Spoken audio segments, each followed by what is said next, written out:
जिंदाबाद इनकलाब जिंदाबाद। जम्मू कश्मीर को स्टेटहुड बहाल करो, बहाल करो, स्टेटहुड बहाल करो, बहाल करो। मरकजी सरकार होश में आओ, तानाशाही नहीं चलेगी, नहीं चलेगी। जमहूरियत को बहाल करो, बहाल करो। स्टेट को स्टेटहुड वापस दो। इनकलाब जिंदाबाद, जिंदाबाद। सीपीआई जिंदाबाद, जिंदाबाद। सीपीआई जिंदाबाद। ये शुरुआत है, ये शुरुआत आगे बढ़ेगी, ये पूरी स्टेट के अंदर जाएगी। हम जंतर मंतर पर भी जाने का प्लान कर रहे हैं, वहाँ भी कम्युनिस्ट पार्टी का एक बहुत बड़ा धरना होने जा रहा है। हम ये अपनी आवाज़ बुलंद करेंगे और सरकार के कानों तक पहुँचाएंगे ताकि हमें जल्दी से जल्दी स्टेट। ये गवर्नमेंट ऑफ इंडिया की अपनी पॉलिसी है, हमारा अधिकार है, हम अपना अधिकार मांगेंगे।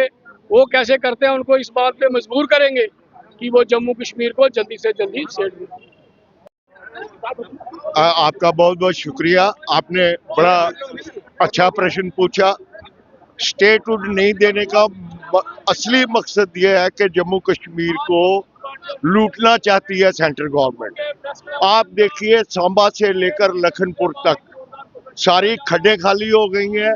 खड्डे तो खाली हो गई, अब पहाड़ियों को भी वो काट करके सारा मटेरियल जो है रात को ही पंजाब में चला जाता है। इसलिए अपनी लूट खसूट को कायम रखने के लिए राष्ट्रीय सरकार जो है वो स्टेटहुड वापस नहीं करना चाहती। नंबर 2, जो कौमें लड़ती नहीं वो 2 नंबर के शहरी कहलाती हैं। हमारे डोगरे भी अब 2 नंबर के शहरी हो गए हैं। हमने 29 MLA इनको दिए जम्मू के लोगों ने, आज उनके मुंह में बर्फ जमी हुई है। मुश्किलातें इतनी है कि कहने की बात नहीं। आप देखिए, हॉस्पिटलों में स्टाफ नहीं है, स्कूलों को राशनलाइज, सरकारी स्कूलों को राशनलाइज करके 3500 स्कूल बंद कर दिए गए, पूछने वाला कोई नहीं है। कॉलेजों की ये हालत है कि रिक्रूटमेंट नहीं हो रही है। ऐसा लगता है कि भाई, और कश्मीर की लीडरशिप इसलिए डरती है कि मीडिया सारा आपको पता ही है क्या हाल है, कि अगर वो सख्ती से बोलेंगे उनको पाकिस्तानी बनाने में ये सेंट्रल सरकार 1 मिनट नहीं लगाएगी। इसलिए दोस्तों, मैं आपके माध्यम से डोगरा कम्युनिटी जो है जम्मू की, उससे अपील करना चाहता हूँ, और डोगरे उठो, तुझे लड़ी है लद्दाख तक, लद्दाख को भी अगे तक कर गए, और हूं चुप होइए, गवांदे तुझे स्टेट भी गवाई बड़ी। ते अगे ऐसा नहीं होवे कि अगली जनरेशन जेड़ी है ਉਹਦੀ लाइफ बर्बाद हो जा। इन्ना राही आखना चाहते हैं।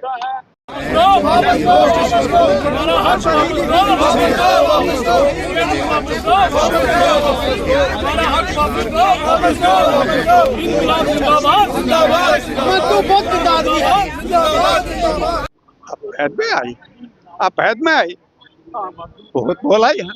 ये communist party of India Jammu Kashmir की तरफ से ये छोटा मोटा यहाँ प्रोटेस्ट हुआ, इसलिए हुआ कि गवर्नमेंट ऑफ इंडिया ने हमको वादा किया था कि इलेक्शन हो जाएंगे, जम्मू कश्मीर का स्टेटहुड बहाल किया जाएगा। अब इतने महीने हो गए, हमने वोट भी डाला, बड़े पैमाने पर वोट डाला, हमारे MLA चुन के भी आए, लेकिन जिस MLA के पास हम जाते हैं वो कहते हैं हमें अख्तियारात नहीं है। मंत्री के पास जाते हैं वो कहते हैं अख्तियारात नहीं है। नेशनल कॉन्फ्रेंस ने कुछ वादे किए हैं अपने इलेक्शन मैनिफेस्टो, उसने गवर्नमेंट भी बनाई है, वेल एंड गुड, लेकिन वो कहते हैं हमें अख्तियारात नहीं है। ये अजीब एक मजाक है हमारे साथ। अगर अख्तियारात नहीं दे रहे थे तो इलेक्शन किस लिए है? मैं कहता हूँ कि क्या फिर हमें सुप्रीम कोर्ट जाना है कि भाई मोदी जी ने वादा किया है स्टेटहुड रेस्टोर करना, और अब चीफ जस्टिस से हमें मेहनत समाजत करनी है, इसको रेस्टोर करो। फिर मोदी और अमित जी का काम क्या है? फिर गवर्नमेंट किस लिए यहाँ MLA बनाए, चीफ मिनिस्टर बनाया? हम कहते हैं इनको इख्तियार दे दो ताकि हम इनको अकाउंटेबल बनाए, क्या इन्होंने जो वादे किए हैं वो पूरा करें। बस हम सिर्फ ये समझते हैं कि वो जम्मू कश्मीर के लोगों की भलाई नहीं चाहते, वो यहाँ की गवर्नमेंट को एज परफेक्ट गवर्नमेंट चलाना चाहती है। वो यहाँ के LGs इम्पोर्टेड करके उनको सारे अख्तियार देना चाहते हैं, और जो उनके ओपन और सीक्रेट मनसूबे है उनको वो इम्प्लीमेंट करना चाहते हैं, हम ये समझते हैं। अदरवाइज कोई दिक्कत नहीं, वो यहाँ स्टेटहुड रेस्टोर क्यों नहीं करेंगे? ये थोड़ा ही हम आज़ादी मांगते हैं, हम पाकिस्तान मांगते हैं, हम तो हिंदुस्तान का हिस्सा है, हम यहाँ के कॉन्स्टिट्यूशन मानते हैं, हम भारतीय नागरिक हैं, तो हमें आपने बेइज्जत किया, हम वही इज्जत वापस मांगते हैं। और दूसरी बात, हमारी जो जमीन है, हमारी जो एम्प्लॉयमेंट है, वो हमारे लिए, ये छोटा सा एरिया है, आप क्यों इस सब ब्यूरोक्रेट्स को इंपोर्ट कर रहे हो? यहाँ के बड़े जम्मू के कश्मीर के बड़े एफिशिएंट ब्यूरोक्रेट हैं, आप उनको क्यों नहीं सुपर्द करते हो यहाँ के ये सिस्टम चलाना, यहाँ के गवर्नमेंट चलाना?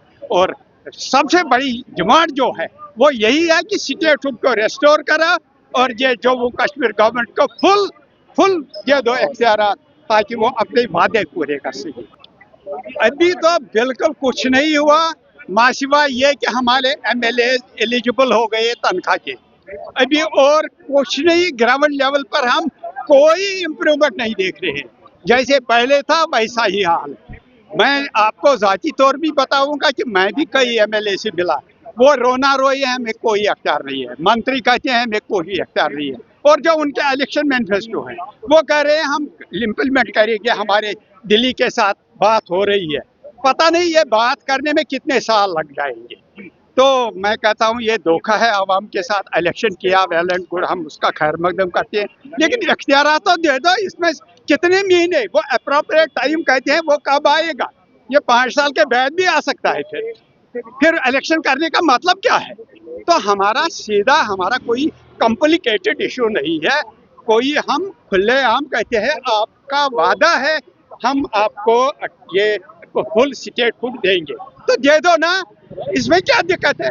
अगर आपने 2 मिनट में ऑटोनॉमी को खत्म किया, 370 में खत्म किया, अब इतने महीने हो गए, तो रेस्टोरेशन में कितने लोग, क्या ट्रंप को आना है हमारे बात करनी है मोदी से कि यहाँ रेस्टोर कर दो, करो ना रेस्टोर, हम कोई और कुछ नहीं मांग रहे हैं।